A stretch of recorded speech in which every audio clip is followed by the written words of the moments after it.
প্রিয় দর্শক, আসসালামু আলাইকুম। আজ আমি মুরগির মাংস দিয়ে আলু দিয়ে ঝোল করে রান্না করব। প্রথমে আমি তেলটা ভালো করে গরম করে নিয়েছি। নিয়ে এখানে কিছুটা পেঁয়াজ কুচি দিলাম। পেঁয়াজ কুচি দিয়ে পেঁয়াজ কুচিটা কিছু সময় তেলের সাথে ভেজে নিয়ে আদা বাটা রসুন বাটা দিয়ে মশলাটা ভালো করে কষিয়ে নিব।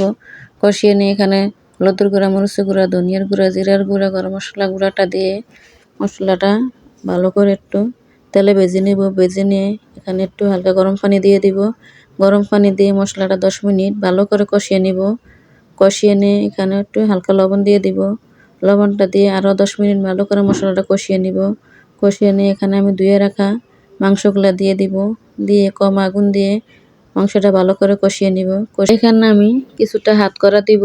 হাত করা দিয়ে একটু সামান্য কাজু বাদাম, পেস্তা বাদাম বাটা দিয়ে দিলাম। দিয়ে আবার মাংসটা 20 মিনিট ঢাকনা দিয়ে রান্না করব। 20 মিনিট পরে ঢাকনা তুলে ধুয়ে রাখা আলুগুলা দিয়ে দিব। আলুগুলা দিয়ে আরও 20 মিনিট ঢাকনা দিয়ে রান্না করব।